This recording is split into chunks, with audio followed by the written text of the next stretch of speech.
نہ ٹھہرنے والی زندگی پہ بھروسہ مت کر اور دنیا کی زندگی سے بے خوف نہ ہو جا. حتی زرتم المقابر. یہاں پر مقابر سے مراد قبر میں پہنچنا ہے. ہاں، غیر قوم کا عقیدہ ہے ہمارے اجسام کو، ہمارے ابدان کو آگ میں جلایا جاتا ہے. اس راگ کو ہوا اپنے جھونکے کے ذریعے اٹھا کر کے اس کو نرمدا میں، تاپتی میں، گنگا، جمنا میں بہا دیتی ہے. ان کے لیے بھی قبر کے سوال ہے. یہ بات نصوص سے ثابت ہے. اللہ اس کو دوبارہ قبر میں لائے گا. تو قبر کا جو عذاب ہے برحق ہے، چاہے مومن ہو کہ غیر مومن ہو، مسلم ہو کہ غیر مسلم ہو. حتی زرتم المقابر. یہاں پر مقابر سے مراد قبر میں پہنچنا ہے، جیسا کہ حدیث مرفوع میں خود رسول پاک صلی اللہ تعالی علیہ وسلم نے ارشاد فرمایا. حتی زرتم المقابر کی تفسیر میں فرمایا حتی یأتیکم الموت، یہاں تک کہ موت آ جائے. مطلب آیت کا یہ ہوگا کہ تم لوگوں کو مال و دولت کی بہتات یا مال، اولاد اور قبیلہ نسب کے اوپر تفاخر جو ہے وہ غفلت میں ڈال دیتا ہے. اپنے نسب کے اوپر، اپنے حسب کے اوپر، اپنے خاندان کے اوپر، اپنے باپ کی وکالت کے اوپر یا مال و دولت کی بنیاد پر انسان کو کبھی اترانا نہیں چاہیے.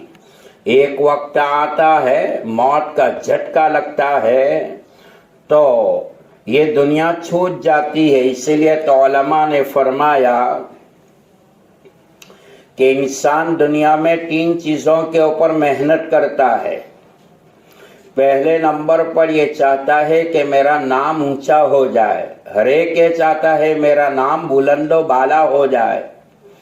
موت کے آنے کے بعد گھر والے مرے ہوئے انسان کو میت کہہ کر پکارتے ہیں. نام چھوٹ جاتا ہے موت آنے کے بعد، میت کہہ کر اہل خاندان بھی پکارتے ہیں، نام مٹ جاتا. ہاں، دنیا میں پاک دامنی کی زندگی گزاری ہے، صوم و صلات کے ساتھ زندگی گزاری ہے، حلال اور حرام کی تمیز کو پہچان کر کے زندگی گزاری ہے. تو جانے کے بعد، دنیا سے سفر کرنے کے بعد وہ انسان کی نیک نامی دنیا میں باقی رہتی ہے کہ تھا اچھا انسان. تو فرماتے ہیں کہ نام میٹ جاتا ہے، موت کے بعد میت کہہ کر پکارا جاتا ہے. دوسرے نمبر پر انسان اتراتا ہے کہ میرا لباس عمدہ ہو جائے. لباس کی تفاخر کی بنیاد پر انسان یہ اتراتا ہے کہ میرا لباس بہت اچھا ہے. فرمایا کہ فخر کی بنیاد پر لباس پہنو گے تو اللہ گواہ ہے کہ اللہ جہنم کا لباس پہنائے گا. لباس جو اللہ نے بنایا ہے بدن کو ڈھانپنے کے لیے، ستر کو چھپانے کے لیے، یہ نہیں بنایا، اس لیے نہیں بنایا ہے کہ انسان اپنے لباس کے اوپر فخر کرے کہ میرا لباس سب سے شاندار ہے. اسی لیے تو ہمارے علماء نے بڑی تواضع کے ساتھ زندگی گزاری ہے. تو موت آنے کے بعد نام میٹ جاتا ہے اور لباس کے اوپر انسان فخر کرتا ہے. دنیا کا لباس غسل دیتے وقت غسل کے تخت کے اوپر اولاد کینچی سے کاٹ ڈالتے ہیں، دنیا کا لباس چھین لیا جاتا ہے اور کفن کا ٹکڑا پہنا دیا جاتا ہے.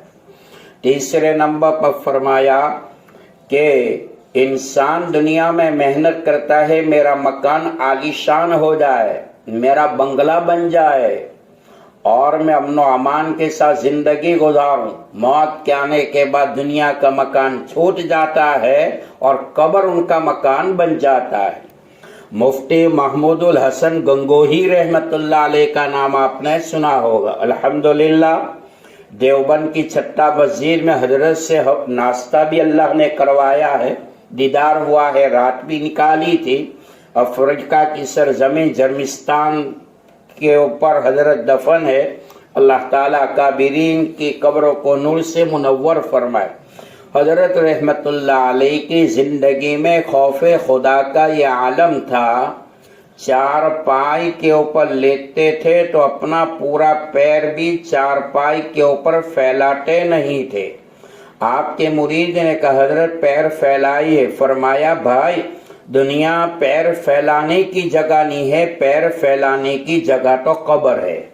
مفتی گنگوئی رحمت اللہ علیہ کے حالات میں لکھا ہے کہ حضرت بڑے متواضع تھے اور بڑی خاکساری کے ساتھ زندگی گزاری ہے۔ حضرت رات بھر اللہ کے سامنے روتے تھے، عبادات میں رات نکال دیتے تھے۔ آپ کے مرید نے کہا حضرت بدن کا بھی حصہ ہے، تھوڑی دیر آرام کر لیا کرے۔ حضرت نے فرمایا دنیا آرام کی جگہ نہیں ہے، مومن کے لیے آرام کی جگہ تو جنت ہے۔ تو حتی زرتم المقابر، زیارت مقابر سے مراد قبر میں پہنچنا ہے۔ جیسا کہ حدیث کا مفہوم یہ ہے، آپ نے فرمایا قبر کے عذاب کو اللہ بندوں پہ منکشف کر دے تو تم اپنے مردوں کو دفن کرنا چھوڑ دو گے۔ فرماتے ہیں یہ خطاب جو ہے بظاہر عام انسانوں کو ہے کہ مال اولاد کی محبت یا دوسروں پر اپنی برتری اور تفاخر میں ایسے مست رہتے ہیں کہ اپنے انجام کو سوچتے نہیں ہے۔ ہاں اولاد پہ بھی اترانا نہیں چاہیے۔ قرآن کریم میں اللہ نے فرمایا اعلموا انما اموالکم واولادکم فتنہ، تمہارا مال تمہاری اولاد آزمائش کی چیز ہے۔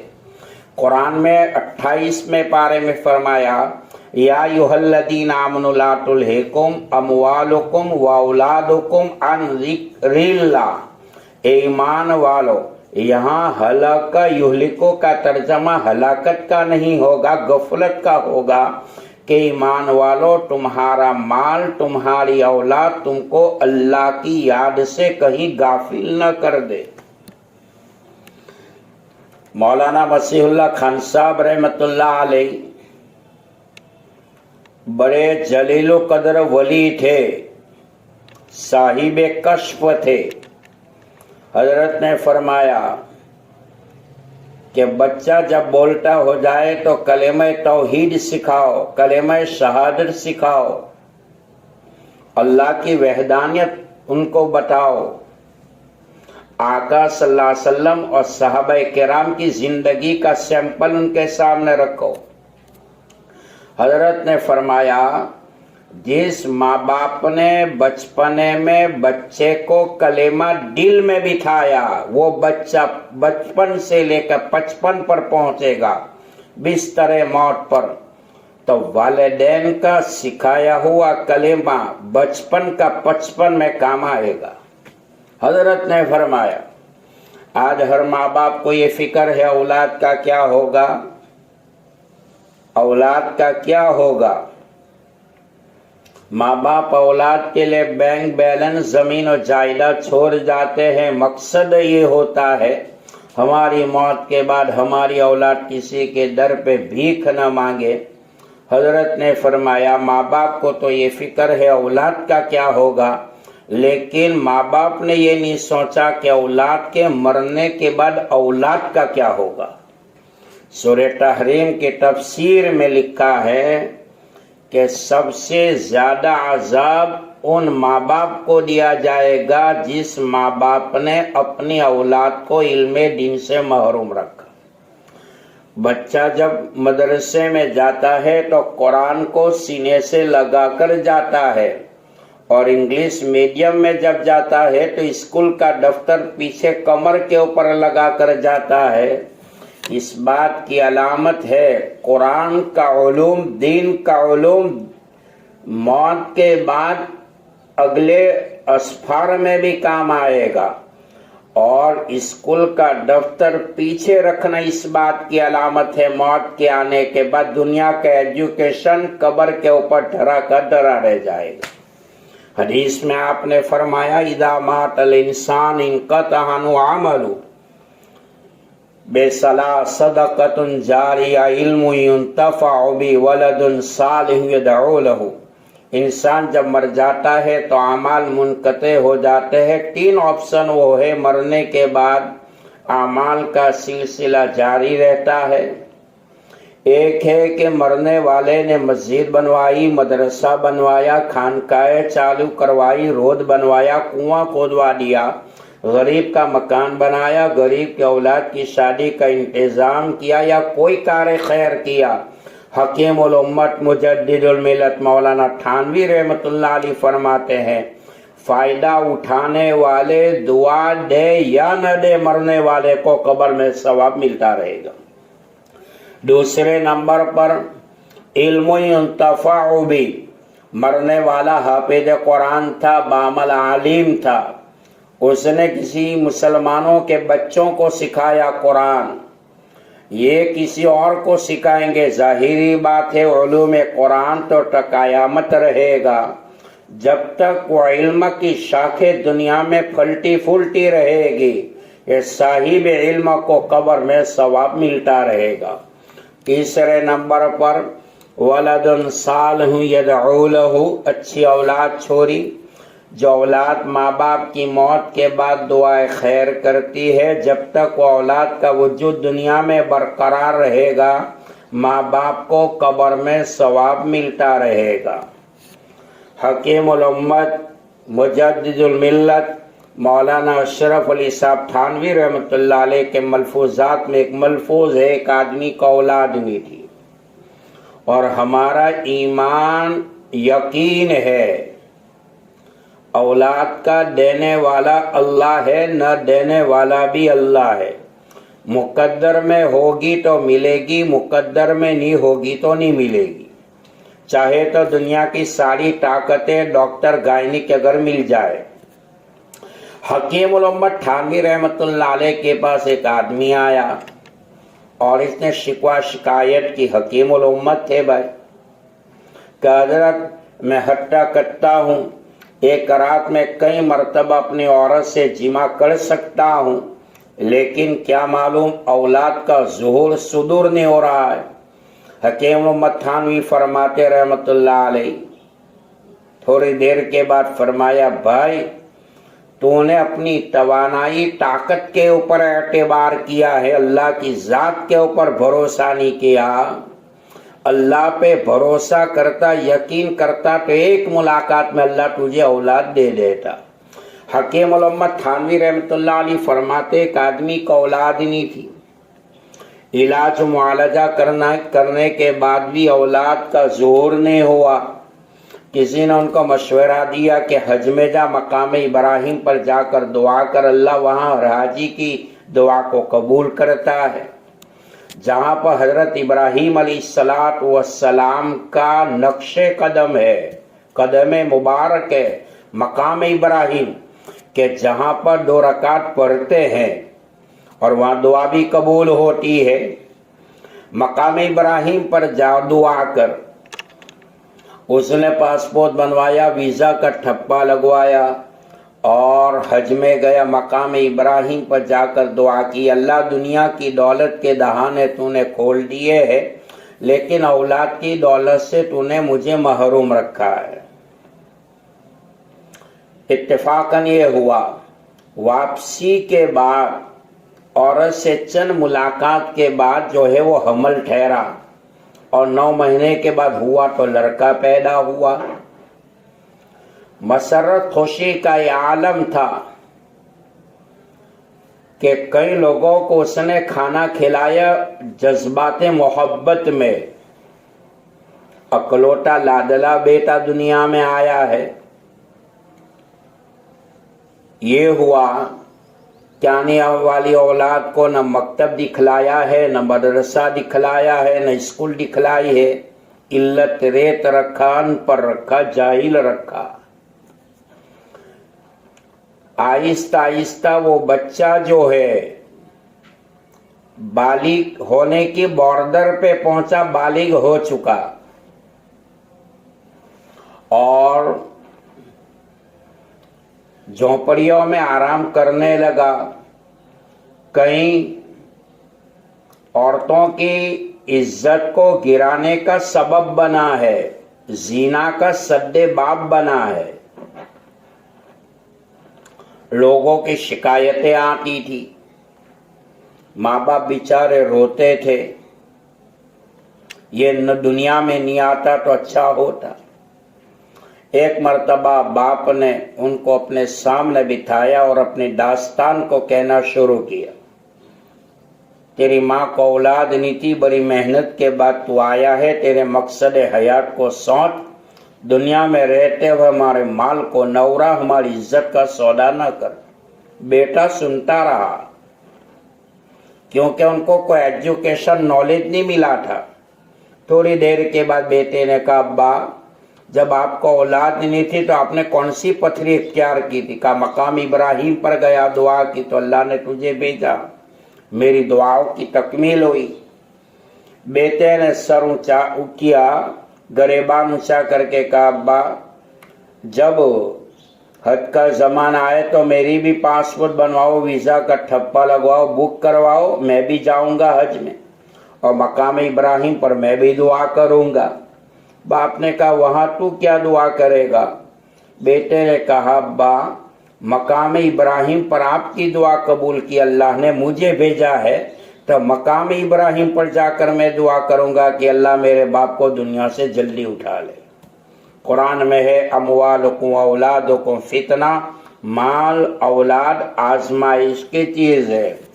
تو یہاں پر مفسرین کا ایک اشارہ یہ ہے، یہ خطاب بظاہر عام انسانوں کو ہے کہ جو مال اولاد کی محبت یا دوسروں پر اپنی برتری تفاخر میں ایسے مست رہتے ہیں کہ اپنے انجام کو بھی بھول جاتے ہیں، توجہ بھی نہیں دیتے ہیں۔ حضرت ابی بن کعب رضی اللہ تعالیٰ عنہ فرماتے ہیں، ہم حدیث کے الفاظ مذکورہ کو قرآن سمجھا کرتے تھے، یہاں تک کہ سورہ تکاثر کا نزول ہوا۔ الہاکم التکاثر حتی زرتم المقابر کلا سوف تعلمون ثم کلا سوف تعلمون کلا لو تعلمون علم الیقین لترون الجحیم ثم لترونها عین الیقین ثم لتسألن یومئذ عن النعیم۔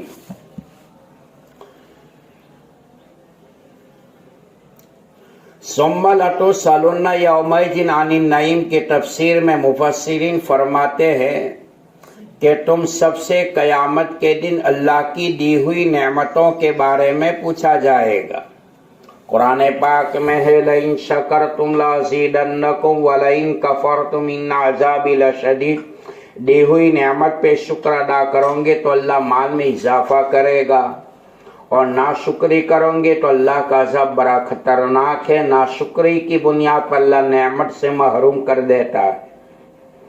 فرماتے ہیں کہ گرمی کے زمانے میں ٹھنڈے پانی کا پینا اور ٹھنڈی اشیاؤں کا استعمال کرنا، اور ٹھنڈی کے زمانے میں گرم چیزوں کا استعمال کرنا، گرم چیزوں کا کھانا اور پینا۔ فرمایا ثم لتسألن یومئذ عن النعیم، ہر نعمت کے بارے میں قیامت کے میدان میں اللہ پوچھے گا۔